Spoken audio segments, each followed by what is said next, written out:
my friends, to a podcast that's been described as emotional and terrifying.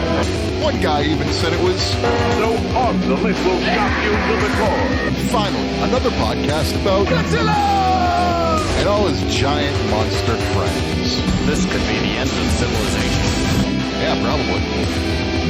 So join your hosts, KES and Slick. Ladies and gentlemen, You're listening to the podcast. From Odo Island.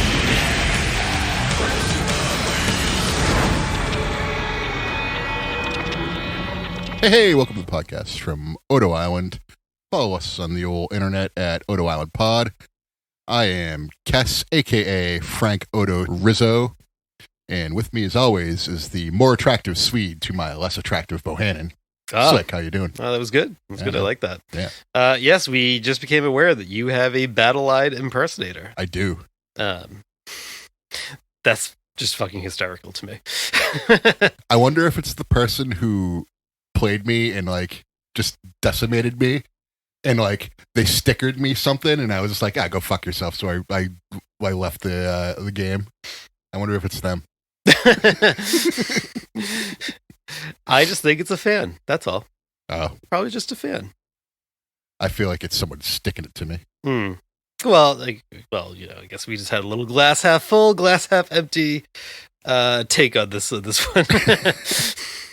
Yeah, I don't know who you are, but that was kind of funny to learn like 10 seconds ago. You gave us all a good laugh. Yeah. Just in time for this recording. Yeah. Yeah. Speaking of this recording, we're covering the first 2 episodes of Monarch Legacy of Monsters. But before we jump into the main topic, I know everyone loves this. You got any news for me? I feel like we're kind of like living in the news. We're kind of like right in the middle of it. This is the news. I don't feel like there's anything like super. Well, I don't think there's anything really newsworthy to discuss because again, I feel like we're just living in it. But a little bit of it, like sounds like -1 is extremely successful in Japan. All the advanced reviews from the advanced screenings in America have been extremely positive. All the reviews in Japan have been extremely positive. It seems like it's been a very successful movie. And we are, at the time of this recording, we're just about 10 days away or a little bit less from us seeing it because we got the early release tickets. So, so that's kind of cool. It is. I'm looking forward to that. We are eating well as Godzilla fans right now. Yes. We certainly are. A TV show, we have a Japanese movie, and we have an American movie in a couple months. So. Yeah. And what a TV show. What a TV show. This is good because like even in our group chats, like we have done a very good job of not even showing our hands at all about what our thoughts are about the first 2 episodes. Yeah, I kind of kept it to myself. But also like the episodes basically came out like yesterday. We're recording today on Saturday morning, so yeah. Do you want to just hop right in then? This is our first Monarch Legacy of Monsters recap episode. Yeah. So, I guess kind of newsworthy. They were, always slated for a Friday release. And then, Apple just said, randomly at like 9:30 on Thursday night or 9:00 Eastern time, they were just like, hey pals, here's the first 2 episodes. They're going after that, Thursday night football crowd. I guess. Yeah. And it looks like it's going to be every Friday after this, but the 3rd episode for this coming week, probably because of the Thanksgiving holiday, is going to drop on Wednesday instead of Friday, it looks like. So that's pretty cool, man. Pretty damn cool, man. It's pretty cool, man. So the first 2 episodes were called Aftermath and Departure, respectively. Follows the adventures of Lieutenant Shaw, Keiko and Billy in one timeline, or one time period, I should more say. And then Kate, Kentaro, and May in the more 2014-ish timeline, or 2015-ish timeline. Your initial thoughts? So, first things first, we'll get this out of the way. It's not a very action-oriented show, but when the show is called Monarch Legacy of Monsters, you're not expecting it to have a ton of Godzilla. You're expecting it to be more about the organization. Yeah. And so what do you do when you want to make a show, like a serial but you don't want to have it just be, big fights every 5 seconds. They're still in there, and like the monsters are still there and present, but you have to make it about the story. And what's the story? Awesome.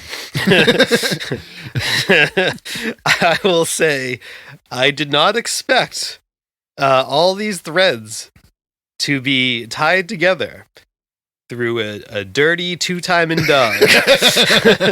That is not what I expected when this show was announced. But the fact that it is, I was just like, oh yeah, this is great. That was quite the twist. Yeah. Quite the twist.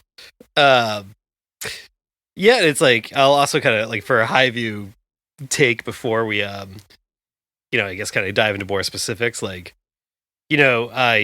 I like the Monsterverse movies. I like them all. Yeah.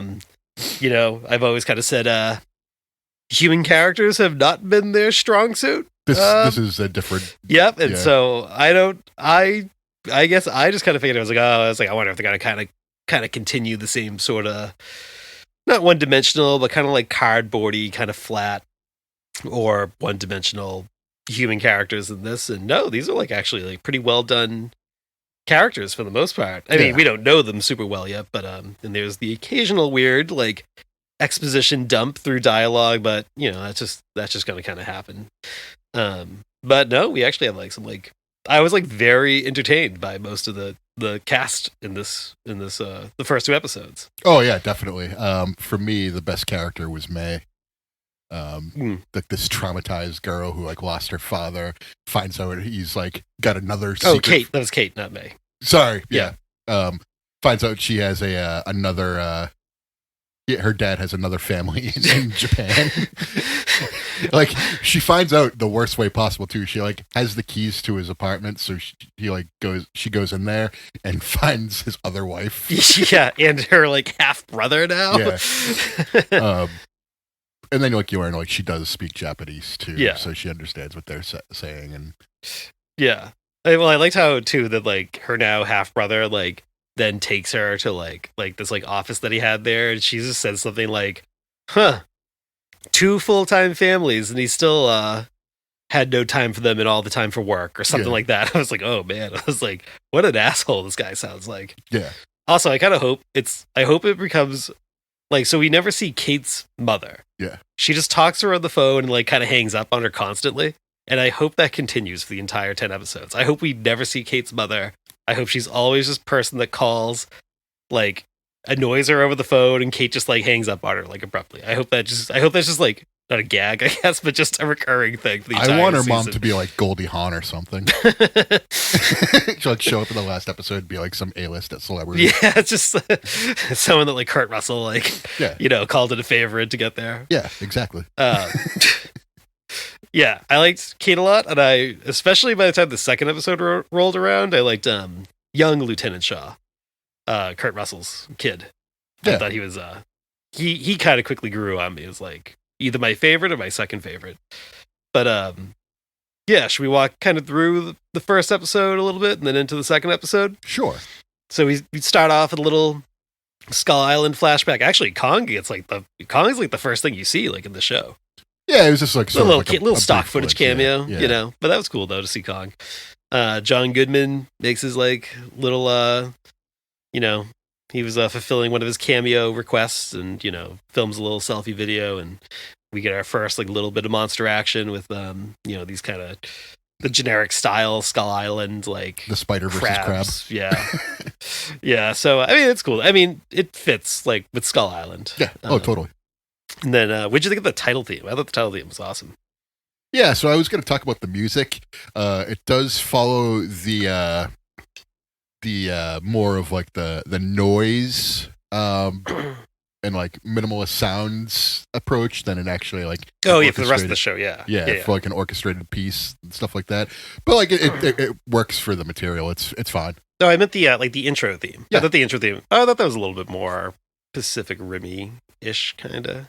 But I like the title card too. It was less rock and roll guitar-y. Right. Who was it? Oh, wasn't it Tom Morello that played? Yeah. which is so fucking random. I mean, like, you can get anyone to play those power chords, man. You know, if you're something like Halo, you know, you're gonna bring in something like Steve Vai, but Pacific Rim brought in Tom Morello.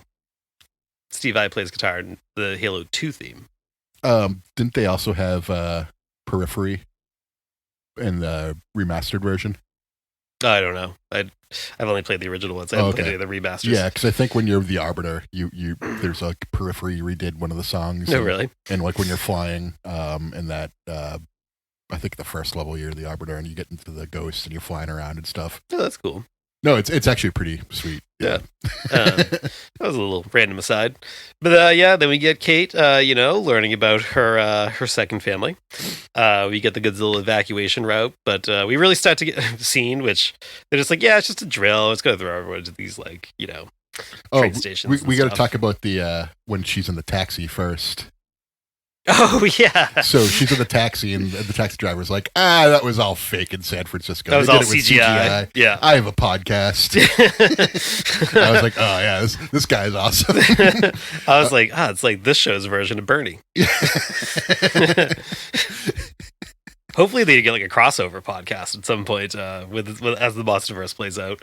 But yeah, it like centers around a lot like her like PTSD from being on the bridge. Yeah. And we see that she was on a school bus that didn't do so hot. No, so she like got out. She was like the driver passed out or whatever, and she got out the back door. And she was like trying to get kids off the bus, and then like as Godzilla was walking by and getting hit by bombs and stuff, the bus tumbles into the water like far below. And so she's watching that happen. So she's like traumatized by that, and rightfully so. I mean, and then she's like walking around and like Monarch's just sitting there like taking pictures and like, video recording everything. Yeah, I thought it's done a really good job kind of showing her like over the next like these two episodes, like I thought her PTSD was kind of demonstrated well. Yeah. You know, I was kind of surprised that they just said, yeah, we're just gonna have like a bus full of kids go over the bridge. It was a little like shocking for the Monsterverse. Like that's just not like really like that's a little bit darker than anything else we've gotten in the Monsterverse at this point. It was like, damn, that was a bus full of kids you just threw off the side of the bridge. Also, didn't see that coming. I mean, you had Andrew. Oh yeah. But this was like you watch the kids like fall into the water. I was like, oh shit. Yeah. Well, they just kind of disappear. Yeah. Well. Yeah. Much like the bad guy in Teenage Mutant Ninja Turtles 3. So you're saying because we didn't see them at the water, they could still be alive? They're still okay? Yeah. Okay. Yeah. They're like the kid from the Gamera anime. Oh, yeah. The kid who was like blown up in the ship. Yeah. Yeah. But then he's like randomly okay. Yeah. So yeah, there was that. And then I kind of like how the flashbacks are kind of being handled where first I think it jumped back to like I think it was like 1957 or 58 or something like that. 59. 59, yeah. And then it also then jumps further back to like 1952, like later in the episode. It's like now you get these like three timelines or three different points of time kind of running like kind of concurrently with each other. I kind of like that. Like there's almost like no transition between them. Like literally like one scene is the present and the next scene is just you now just know this is 1952 or 1959. I thought that was kind of cool. Yeah. From like a pacing standpoint, I was like, oh, this is nice. It's like the plot is advancing very evenly across like all these different points in time. And we get some like little like weird like Mega Nulon type style little bugs that try to eat Kate. I think she says it's her grandmother, Kate's grandmother, I think that's in the 59 timeline. Yeah. So that was all pretty cool. I liked all that. Oh, that scene was great. It reminded me of World War Z when like all the zombies climb up at each other to scale the walls.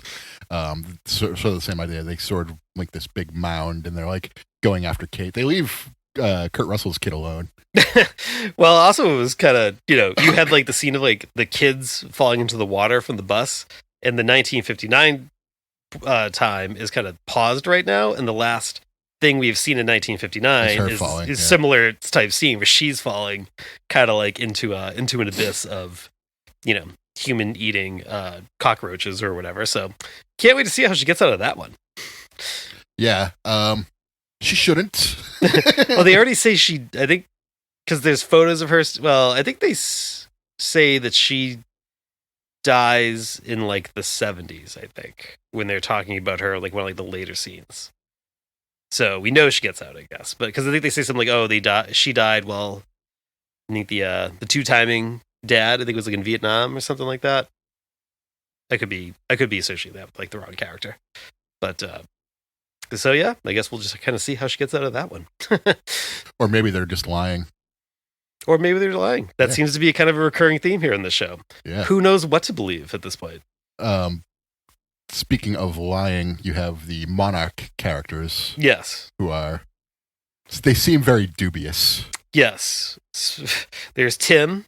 Can't trust a Tim. He says Tim is the most the most harmless name on the He's planet. harmless, yeah.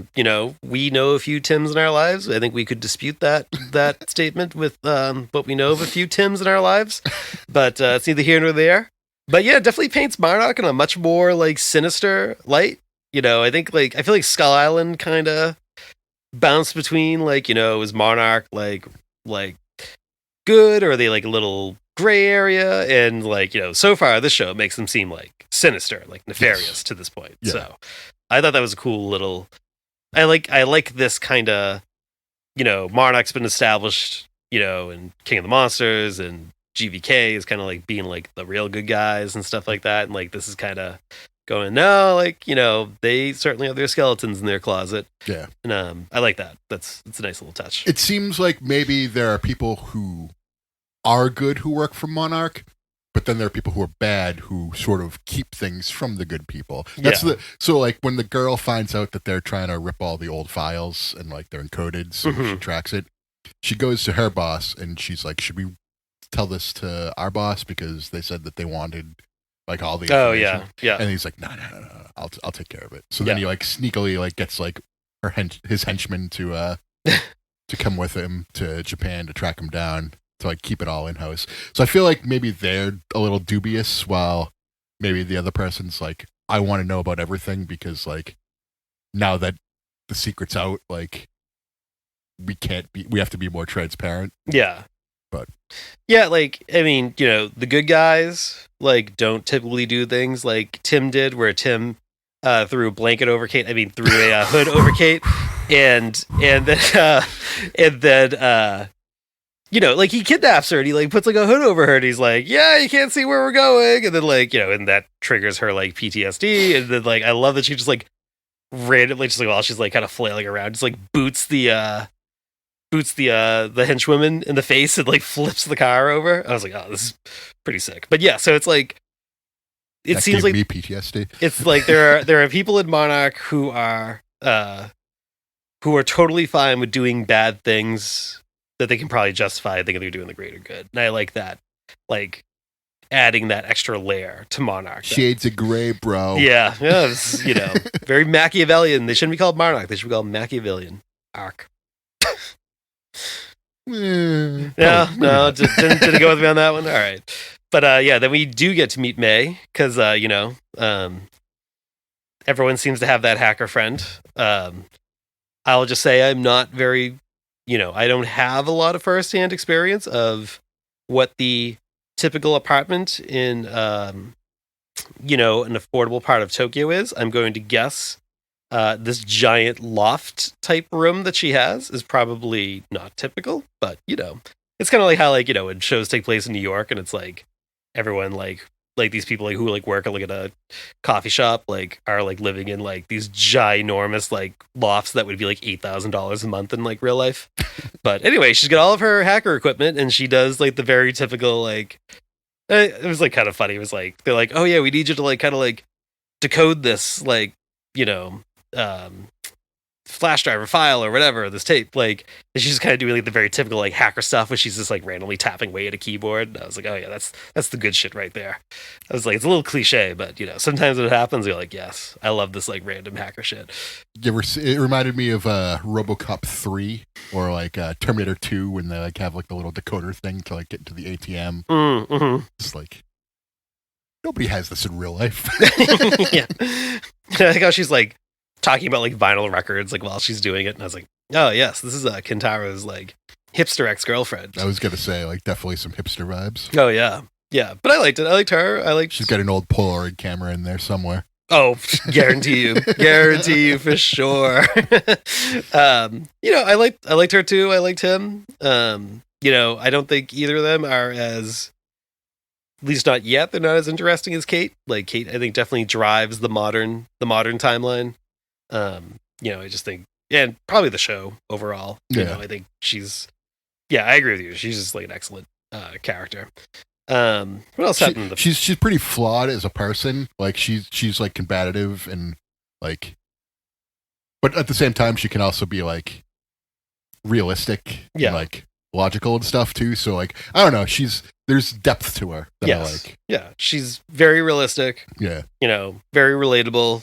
She's learning a lot of like really like traumatic things. Like basically, like she learns like a handful of traumatic things, like basically over the course of one day, and while dealing with like PTSD, and and learning that like her father has like 2 whole families, and now there's all this like Monarch stuff, and she's like being pursued, and imagine having to go all the way to Japan to find out your dad has a second family. I mean, for me, it was just like he kept it in the attic. So, hey-o. What else happens in the first episode? Because I feel like there's a lot more meat in the second episode.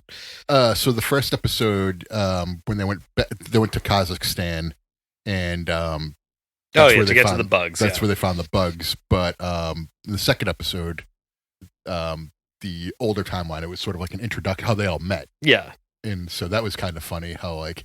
You kind of got the idea of like their relationship dynamic before how they met, so you can see how it all worked out for them all, which is kind of interesting. The dude from Workaholics is like definitely like the bumbling idiot that you expect him to be, but he's also a doctor.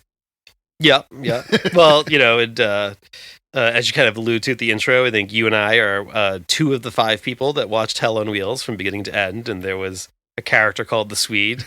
I forget the actor's name, but he is Shaw's like commanding officer at the very beginning, and I forgot that he had a role in this show. I remember like they announced like whenever this came out, like was first announced like a year or 2 ago, they were like, oh yeah, like Tor Gunderson from Norway, the Swede, is from Norway. It has a role in this movie. I was like, or the show. I was like, oh my god! I was like, that's so good because he's just fucking incredible in everything I've seen him in. And then like I just love his like interaction with like Shaw, where he's like talking about it, like he's like, oh, he got into a bar fight. He's like kind of like what would your father say? And he's like, and then like Shaw's like, I don't know, we better sober him up and ask him. And just like the way he said it, I was like, all right, Shaw, you're like my favorite character right now. It's like that delivery was like just awesome. And also, it was like I kind of said this in our group chat too. It was like he's Kurt Russell's kid who somehow looks exactly like Kurt Russell and nothing like Kurt Russell all at the same time. And like there's some clips where I'm like, oh yeah, like he looks just like Kurt Russell. And I think we talked about like the last episode, like online and one of the previews or whatever, like they did a kind of like a face morph of like Kurt Russell like into his kid. Yeah. And I was like, oh yeah, they do look a lot alike. And then like there's other shots of this, I was like, he looks nothing like him. Yeah, he looks like Goldie Hawn. Yeah. But then I go, but he sounds exactly like Kurt Russell too. Yeah. And he's like surly like I want Kurt Russell to be. Yes. So he's definitely old grizzled man as a young man. Yeah, and I love it. Apparently that's just what the Russells are for their entire lives, apparently. Yeah, so I don't know if you caught this, but like the whole dynamic of that scene where Shaw is meeting with his commanding officer, whose name escapes me, but it's a Swede. It's set up like how Bohannon meets the Swede. Oh, he's yeah. in his office. Yeah. He's talking about immoral mathematics. Yeah. So the Swede basically sets this whole thing in motion he like ruins his life by having him go and meet this doctor. Yeah. And then throughout the woods, they everyone kind of starts to meet each other, and then we get to we find the boat that apparently sunk like what would have been, I think it was like I think they said it sank in like 1943 or 44, something like that, and it was like I think they said it was like sunk like hundreds of miles away. It has been brought here, and we get our kind of first or not first, I guess second original kaiju of the series. Oh Yep. no, take it back, third. Whatever. We get another original kaiju, at least a giant one, or giant titan anyway. Well, it's not giant. It's a big boy, though. It's yeah. Which officially has a name, I think, as of Saturday morning. It seems its name is the Ion Dragon. So that's kind of cool. I enjoyed the Ion Dragon. I thought it was kind of bat-like, kind of dragon-like. You reminded me of sort of like a combination between Gauss and a bat. Yeah. I liked it. You know? I don't like Creepy looking. insectoid. Yeah, no, I kaijus. want diversity. I like this. I like Yeah. this is like a little sleeker, a little cooler. Yeah, You know, I feel like insectoid kaijus are just like sometimes I feel like they're like too busy looking, and I don't think they're like really unique enough sometimes. And this is the sort of stuff. It's just playing on people's fears, where a lot of people are afraid of the creepy crawlies. So that's why Yeah. they do a lot of those. Yeah, or like like how Godzilla versus Gigan show us. Some people are afraid of homework and teachers, and then and overbearing mothers. Hence, we got Mama Gun. So Godzilla versus Gigan, just always paving the way for us. We learned so much from Godzilla versus Gigan. So I feel like we said a lot of positive things. Do you have any negatives, or not negatives? Let's say critiques, or maybe things that just I think you just need stronger more, than others. Yeah, so the Godzilla scene was pretty awesome, but that's all you really got. So I just think you need a little bit more of that. And I think, and you've seen Godzilla at other points of the show, so you are going to get it. But I think that's the only real critique I have, is it's not very focused on the action, and the monsters themselves aren't present very much. Like you sort of get them at the beginning and end of episodes. Yeah. And I think that's the only real weak part of the show right now, because the story and the characters are carrying the show very well, so you really don't even pick up on it. Yeah. I've watched the episodes twice now, just to sort of like go back and see if I missed anything the first time around. And I really didn't. I think it was pretty captivating and kept my attention the whole time, with the characters and their story, and how Kate's dad is just sort of like a two-timing ne'er-do-well. Oh, can you imagine if he has a third family? They're from Canada. And then they go to Utah and he has a Mormon family. Oh, God. And then he has a mistress on the side. Good thing I'm not And a writing the show. manstress. Good thing I'm not writing the show. Yeah, I think you kind of highlighted the probably the same things that I would raise too. Like I don't necessarily love it when shows like kind of bookend action segments at the beginning and the end of a show. I kind of feel like, especially too, where it's like you're kind of doing 2 to 3 different points in time. Like you could kind of have one kind of be dealing with action in the middle of the show, while the other is kind of, progressing its story and stuff like that. Oh, so you're saying you want them to cut away from the action? No, I'm just saying, like, on the people. I'm just saying you can have you can have an action segment for them that resolves, then you can kind of switch. Yeah. So Makes sense. yeah, I mean, but we'll see. It's only 2 episodes in. It's a lot of setup. I think what we've seen from the previews that are out there's like a lot more kaiju to come. I mean, looking at the thumbnail for episode 3, like it talks about them going to like Alaska or wherever it is they go. So you're gonna get the monster that's up in the cold. Yeah, like that freezing. mole thing. We haven't even actually talked about them meeting actual Kurt Russell. I know. Yeah. We'll get So there. So that just reminded me. It's like, we've glossed over Kurt Russell. His son has overshadowed Kurt Russell in the show to this point. So you really don't meet him until like the last 5 minutes or so of the second episode. Yeah, it's very Force Awakens.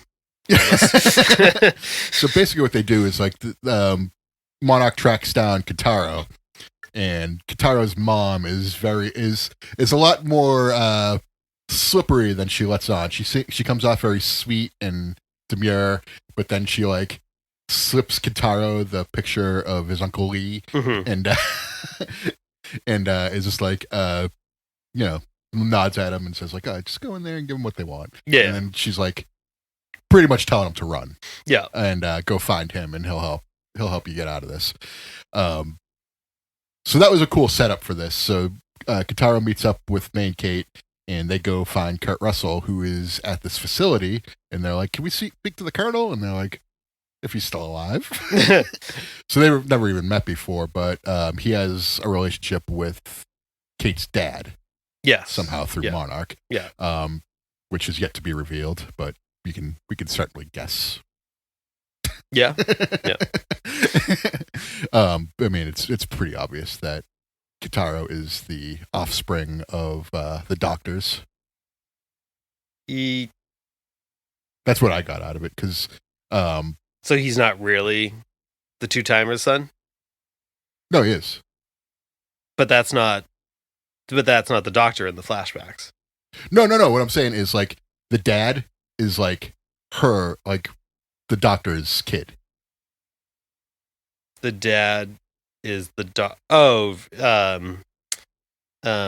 So, like, there's a straight line. Like, they call him Uncle Lee because, or Kate's dad calls him Uncle Lee because, yeah, Keiko is the one in the 50s. Yeah. And you're saying her dad. No. I'm saying she is the mother of Kate's dad. Yeah.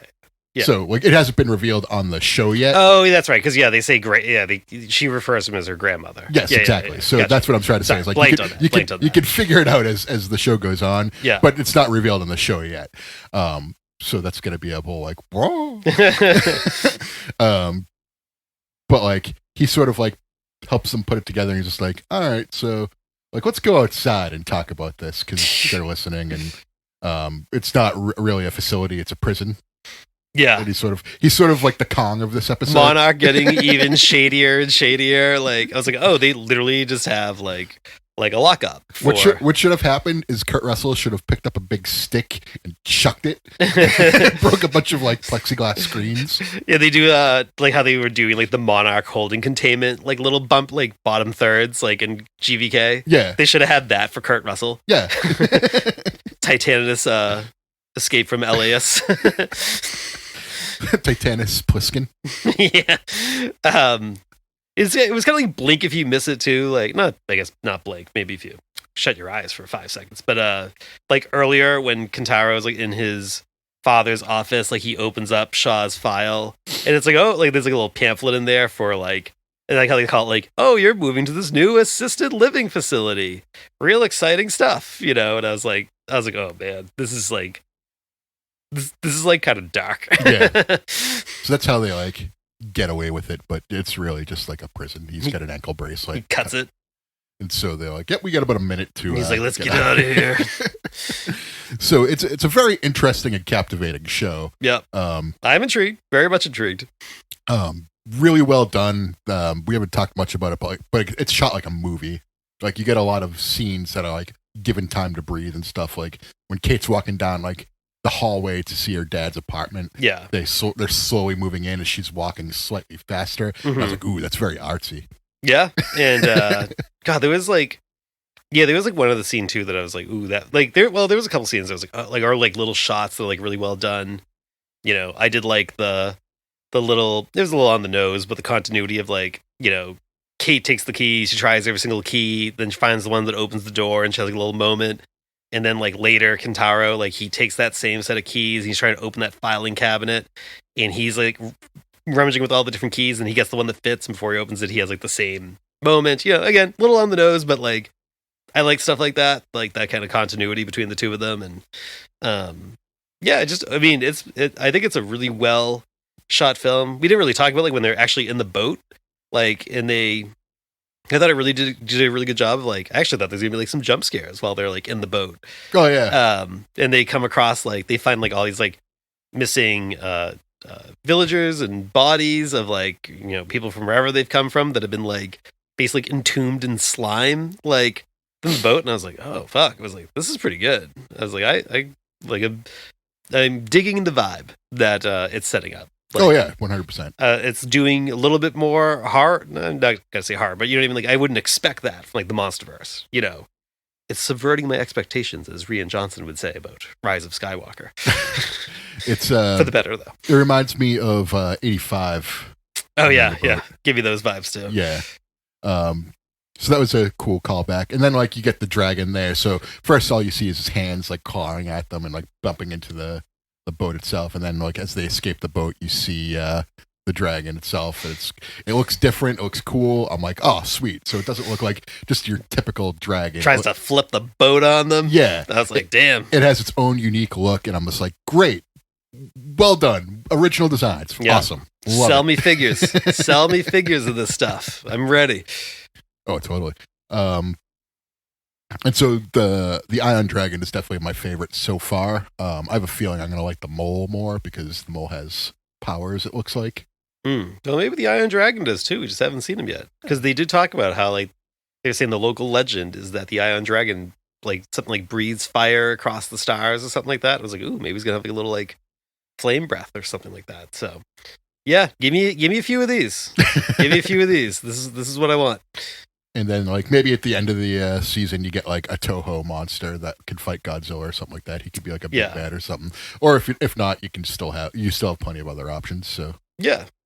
I mean, it's stuff like the Ion Dragon is kind of giving me, like, what I said, like, I've wanted, as, like, we talked about the lead up to this. It's, like, it's expanding the Monsterverse, giving a lot more meat to, like, the universe that I think is already a pretty well done universe, and giving us, like, other unique titans that, like, you can, probably build around and stuff like that, that could have some, like, their own, like, kind of like little merchandise or offshoot stories or something like that, or could make an appearance later in another Monsterverse movie or something like that. It's like this is like what I want for the Monsterverse. I like this expanding lore of this world, and I love that it's, like, taking place, like, in between 2014 and King of the Monsters, and kind of giving a little bit more meat to that time period.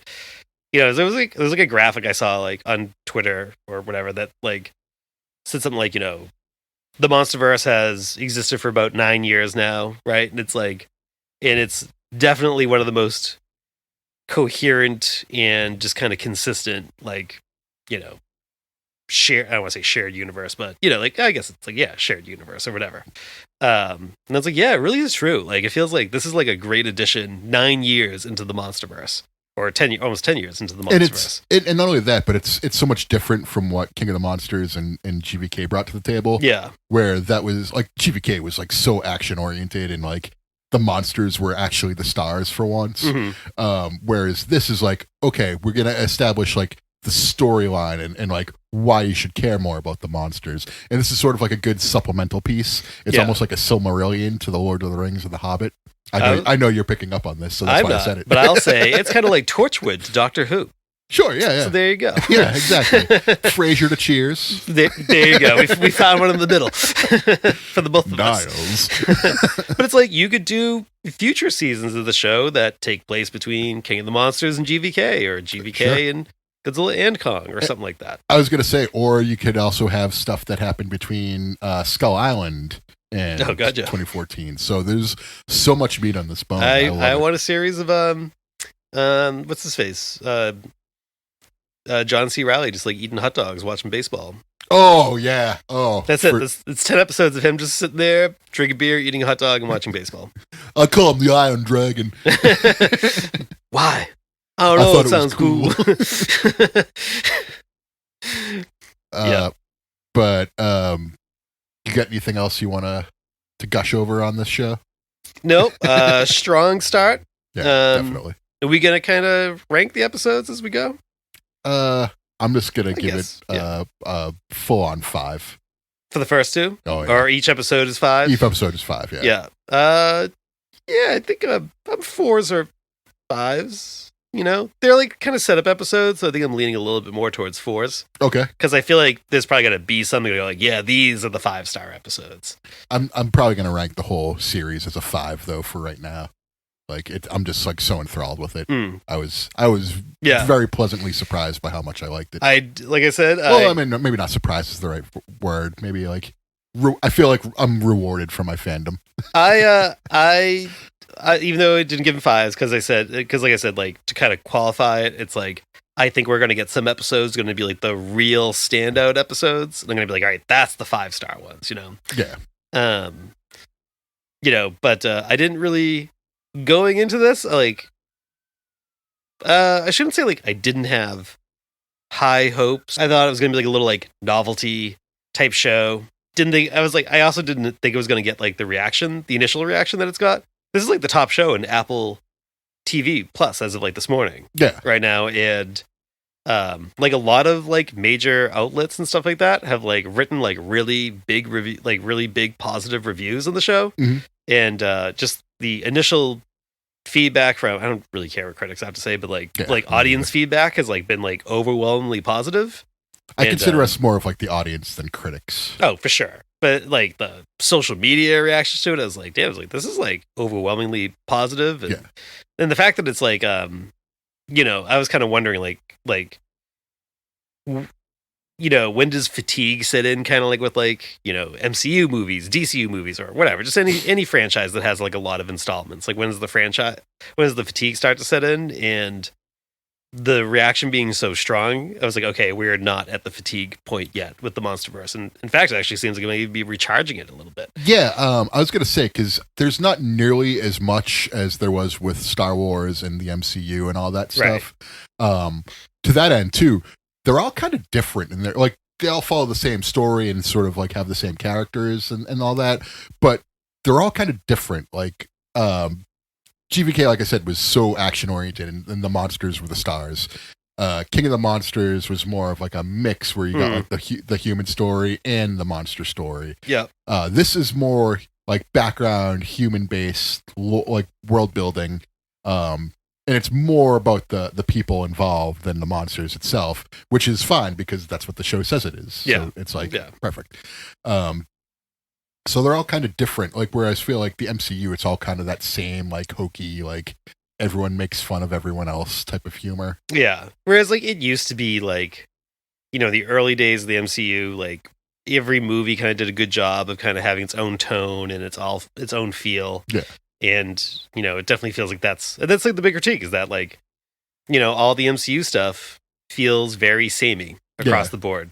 The Disney Plus shows, I think that's a little bit different. Like I think, you know, but the movies though, like they all kind of feel the same. But like to that end too, like there's also like 5 times as much MCU stuff. Oh gosh, like it's just coming out nonstop, and it's like, and where it's like this, we've waited 2 years now since the last thing, right? And also, it's like with like the MCU, it's like now you also have like Sony like kind of churning out Marvel stuff, like like in between too, like you know, and you know, you and I like Venom. I think Venom has been kind of well received, you know, or you know, the most positive received of the Sony movies, but like, you know, it's like they're just like throwing stuff out there, and it's just like, the superhero fatigue is here. You know, like nothing on the superhero front is performing all that well, except for like stuff like the Batman and things like that. But yeah, this is why it's nice to have this like nice kind of slow burn. You know, not giving us like, you know, 2-3 movies in a year or something like that. Like this is a nice pace for the Monsterverse. I was going to say this approach is like working for me. Yeah, absolutely. Because I mean, we get like the Toho stuff going into like we get our next episode is going to be -1 and 2 more episodes of this. So it's going to be a big one. That's a big one. So yeah, I don't know. That's all I got on the shows. Yeah, excellent job so far. Looking forward to the next one.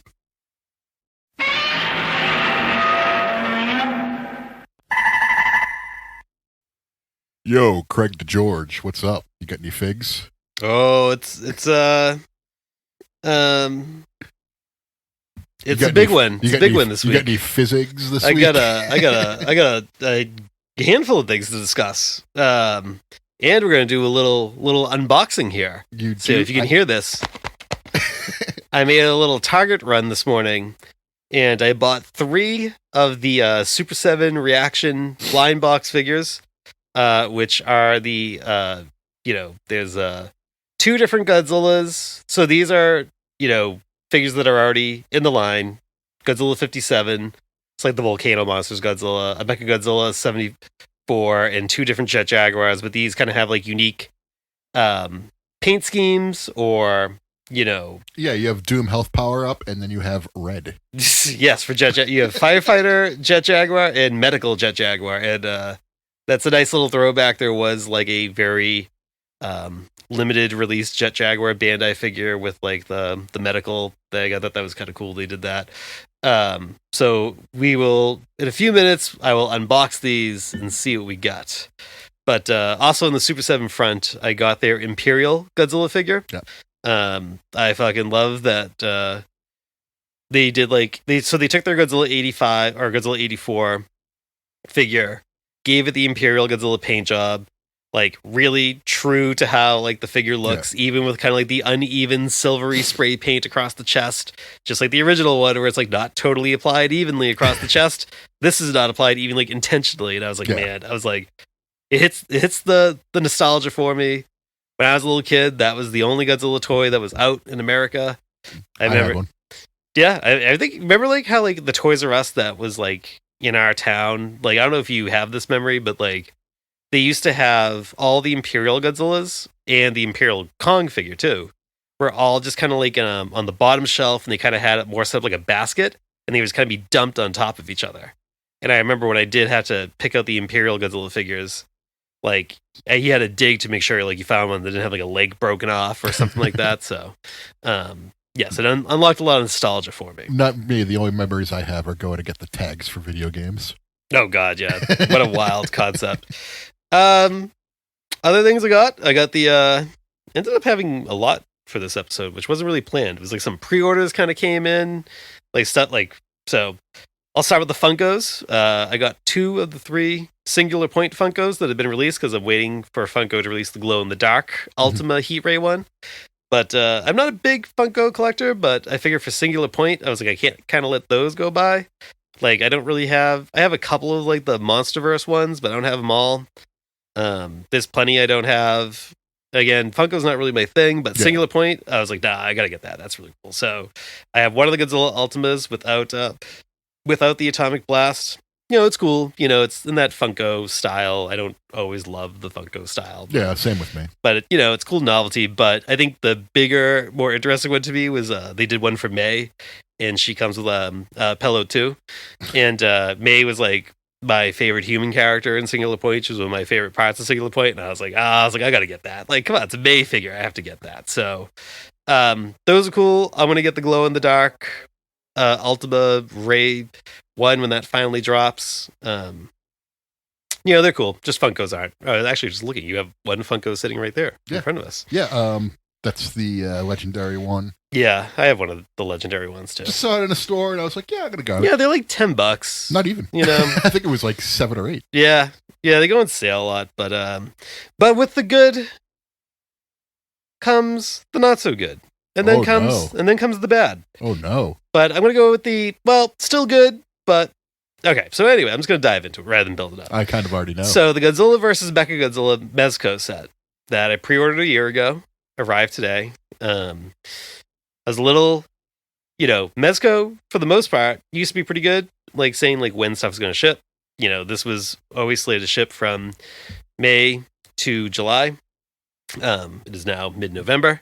I almost made it. A thing that annoyed me was that, like, you know, I'm not one of those types, like, I don't really, like, you know, it takes me a lot to kind of reach out and contact a company. Like, you know, I expect things will be, like, a little late and stuff like that. But, I mean, like, when you have shipping May to July and we get to, like, the end of August and there's, like, no updates and, like, it still says May to July on the website, you know, we live in a collecting day and age where it's, like, there are so many companies that are saying they're putting out stuff and then it gets canceled at the last minute. Now, wouldn't say that happens too much on the Godzilla collecting side, but we are also wrestling figure collectors. This is a notorious problem in a lot of, you know, different collecting sectors. So I have every like 3 weeks or so, starting in August, I would send an update going, when is the shipping? Oh, next week. We're going to start fulfilling orders next week. And then 3 weeks go by. Nothing. And again and again and again. So anyway, so it finally arrived, and it's like, I feel like Mezco is like on this pace where it's like, we're going to have one release that's completely fucking flawless, and it's going to be one of the best things you buy all year. And then we're going to have another release that is going to be good, but it's going to have its problems. And we're just going to kind of alternate like that. So this one kind of falls somewhere in the middle. So you get Godzilla, King Cesar, and Mecha Godzilla. King Cesar, fantastic, no complaints. Great sculpt, great mold. Godzilla comes with 2 heads, like kind of one that's a little bit more of a neutral head, another with a more open mouth because he comes with a beam that you can attach. My head for the one with the beam breath his eyes are just totally like painted like in such a weird way. Like it's like they're just not even. It looks really goofy. Like if you're looking at it straight on, they're just, the quality control in the eye paint, not there. So I was like, that's annoying. Went with the neutral head. Mecha Godzilla though. Uh-oh. So Mecha Godzilla comes with basically an attachment for like all of his missiles, his chest beam, eye beam, stuff like that. And he comes with a different head that like has holes in the eyes, whatever, to go with the eye beams.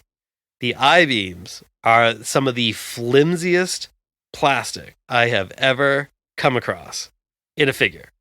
And I was putting the eye beam into the hole in the eye, and it instantly snapped off. Wow. Yeah. So that rendered that head totally useless because like the peg for that eye is stuck in there. And it wasn't like, I don't apply a lot of pressure when I do this stuff. And then also the chest plate. So you take off the chest plate to replace it with like, the chest plate that's firing the beam. The hole that's supposed to go into is not perfectly cut. And so you can't even like, at least on mine, you cannot even like wedge it in there. And so like I was taking like kind of like a little like a small like little like knife or whatever, and I was like kind of starting to kind of like try to whittle it away. And I was like, you know what? I was like, if I fuck this up, I'm not even going to be able to get the original default chest plate back on. So I just abandoned that. And so I just went with so I was like really looking forward to posing this Mecha Godzilla with like all the beams and all the missiles firing at once. Wow, you? I would have loved it. Well, for a Mecha Godzilla, it would have looked really sick. So unfortunately though, I had to just go with like the missile, which do look really good. I mean, all the figures are super fucking detailed. They look fantastic. Nice, heavy, sturdy figures. Mm-hmm. But again, really disappointed with like the eyes on Godzilla being like all kind of messed up, and like just really like the flimsiness of the Mecha Godzilla attachments, and just like kind of the sloppiness of trying to get some of these accessories in, and it makes me think back to when like fortunately you didn't have a lot of issues with your Shirel monster set, but like there was all sorts of like paint flubs in the Shirel monster sets, more often than not. But then you got something like the Hedorah set that's like fucking perfect. Yeah. Or then it's like you got the Mothra set that was like fucking perfect. So, it's I don't know. That was a little frustrating. I don't know like what Mezco is going to release anymore. They don't have any other sets announced for that line yet, but I think I'm gonna like pause a little bit before I think about getting future ones. Wow. Because that's two sets now that it's like just had really disappointing, quality control issues.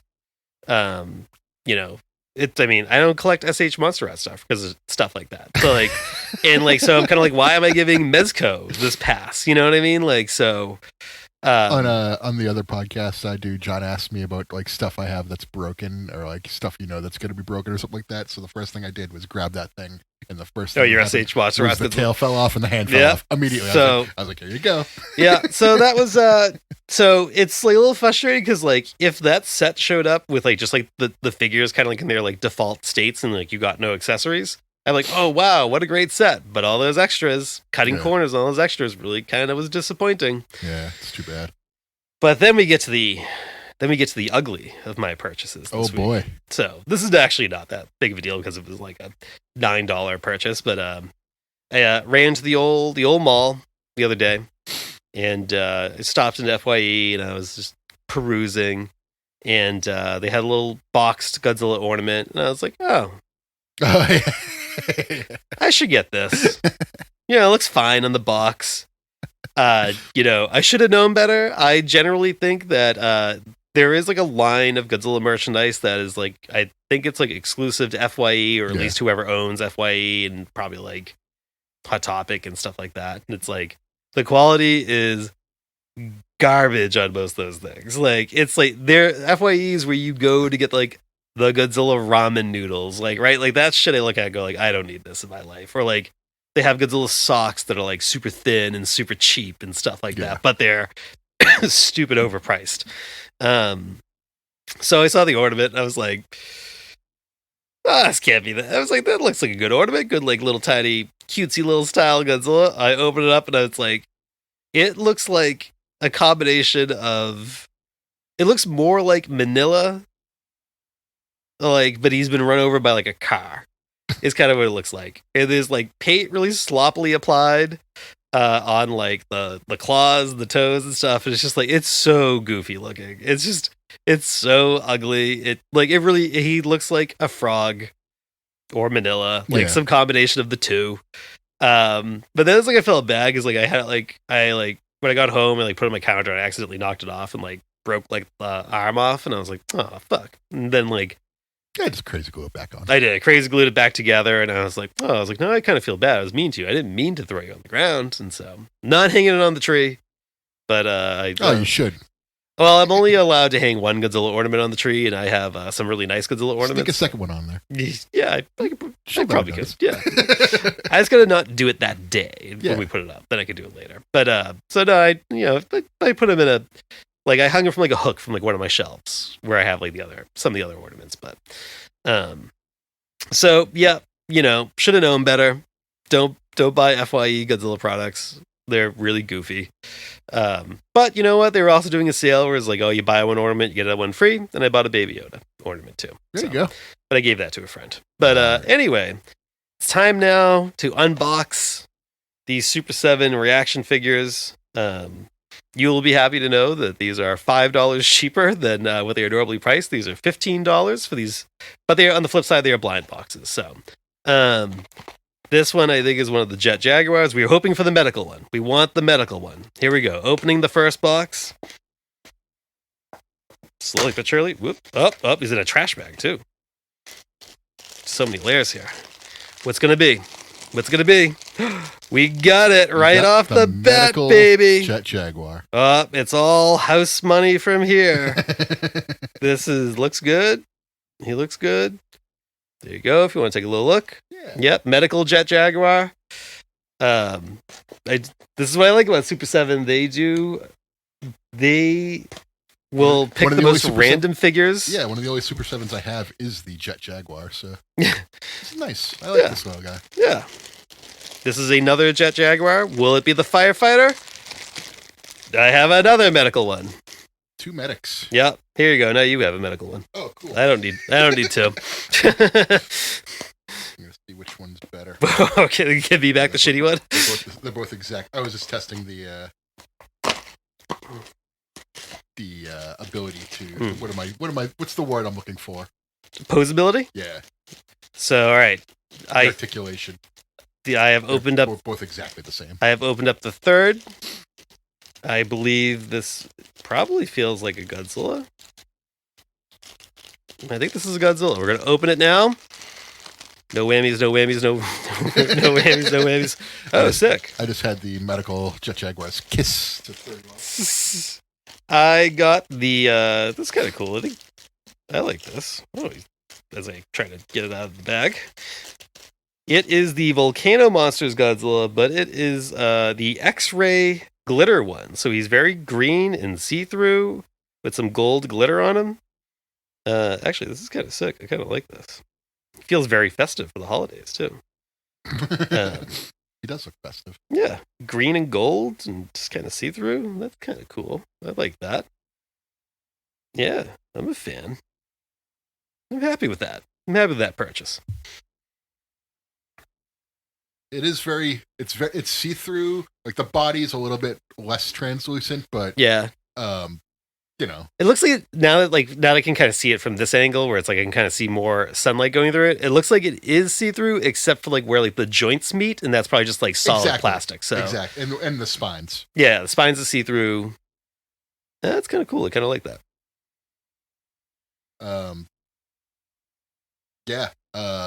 Very cool.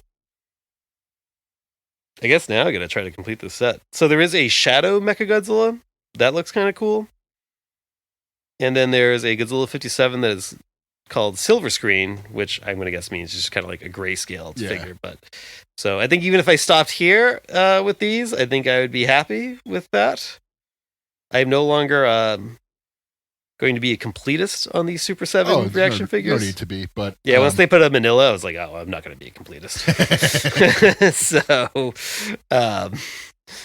it's also, it's like they do so many like repaints and stuff like that. I'm just not, I draw the line at like, I'll do a repaint if it's like for example, like they repainted like Mecha Godzilla to be like a little bit more silver rather than like kind of like the flat gray, or like they did another Jet Jaguar that just has like his hands open to be like in a flying pose, but he's still standing. And I was like, no, I'm not doing this. So that's a bridge too far. But stuff like this, like I really like these kind of like novelty ones. Super 7, like I have nothing bad to say about Super 7 in terms of quality. They do with their ultimates. I was gonna say if we I'm talking about this line. Oh yeah. If we get into the more expensive areas, we can talk about the Andre all day long. Yeah. how they are. But with these, it seems like they are. I don't want to say they're too small to screw up, but like they do such a good job with like the molds. They do, and I like. There's tons of detail on it. I really like the retro style, like not just Godzilla, just in general. I really like retro style figures. Like actually, when I went to Target earlier today, like in addition to buying this, I also bought the retro collection Ahsoka, and like they're all kind of like meant to kind of be like throwback, like Kenner style figures. Yeah, I mean, actual Kenner's now doing that, like Indiana Jones. Yep. And, yep. And I have the Mercedes Monet. That's vintage. That's the vintage collection, Yeah. not the retro collection. Oh, there's a difference. Sorry. Yeah, no. there's like vintage collection is basically small scale Black Series. Yeah. But then retro is meant to be like the 70s okay. with like basically the same articulation as these. Yeah. Like, Okay, so I understand. Yes. Yeah. So they're like meant to look a little bit more 70s style, less accurate, or less screen accurate, I should say. So they both got like their place. But yeah, I do really like these like retro style ones. So yeah, it is a little silly that Star Wars has two 3.75-inch lines. It is I don't know, it's comical. But like the retro ones tend to be like $9 to $10, whereas the vintage ones now are kind of like, well, if they're Boba Fett, they're like instantly $25. If they're anybody else, they're like, yeah, they literally just go, hey, it's Boba Fett variant, $25. I've seen them for like $14. Yeah, that's like what most of the vintage collection figures are. Yeah. And then they're doing these like deluxe ones now that are like even more money. I think the Mercedes Monet one I got was like that was probably in the $6 on 14. sale. Oh yeah. And I was like, no way, I'm not getting this. Yeah, it's one of the few Star Wars and wrestling cross collectibles. So there you go. I'm pretty happy with these. I think the Jet Jaguar one's my favorite of the two, but I do like the Godzilla with the gold and green a lot. I like see-through molds like this. It's kind of cool. I don't think I need a ton of these, but good.